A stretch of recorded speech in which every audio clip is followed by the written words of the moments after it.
पति की लंबी आयु की कामना को लेकर शुक्रवार को शास्त्री नगर समेत सभी इलाकों में महिलाओं ने हरितालिका तीज व्रत की। दिन भर निर्जला उपवास कर शाम को महिलाएं बालू से भगवान भोलेनाथ और माता गौरी की निर्मित रूप से समक्ष पूजा अर्चना की।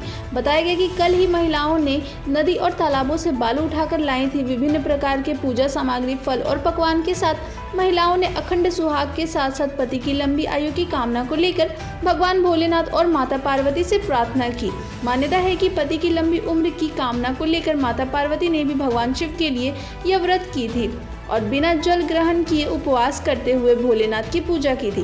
यह व्रत महिलाएं भगवान शिव और माता पार्वती के प्रेम और समर्पण के प्रतीक के रूप में करती हैं। ये माना जाता है कि जो महिलाएं इस व्रत को पूरी श्रद्धा और आस्था के साथ करती हैं, उन्हें वैवाहिक जीवन में सुख, समृद्धि और सौभाग्य प्राप्त होता है। इसके साथ ही अविवाहित कन्याएं इस व्रत को अच्छे वर की प्राप्ति के लिए करती हैं।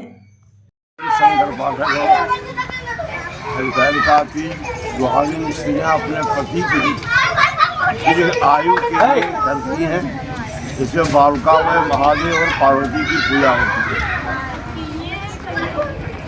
यह जो व्रत है कई नामों से जाना जाता है। इसे तीज भी कहते हैं, हरितालिका व्रत भी कहते हैं, गौरी तृतीया भी कहते हैं। तीज इसलिए कहते हैं कि भाद्रपद मास के शुक्ल पक्ष के तीसरे दिन में होता है, इसलिए इसे तीज कहते हैं। हरितालिका व्रत इसलिए कहते हैं कि माता पार्वती को सखियां लोग हर कर ले जाती थी, इसलिए इसे हरितालिका कहते हैं। और गौरी तृतीया इसलिए कहते हैं कि माता गौरी ने भगवान भोलेनाथ को प्रसन्न की थी। आज बहुत परंपरागत यह व्रत चल रहा है। स्त्रियां जो भी इसे भक्ति भाव से पूजा करेगी, उसके पति की आयु लंबी होगी और वह सदा सुहागिन रहेगी। जो भी कारोबार उसके पति का है वह उसका अभ्युदय की ओर जाएगा। यहाँ पर सुबह से ही पूजा हो रही है और पूजा गोधली बेला का ही उत्तम है। सुबह से 4 बार यहाँ मैं कथा कह चुका हूँ।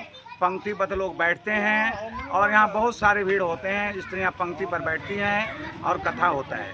जय महादेव। क्या नाम हुआ? पंडित नरेश मिश्रा।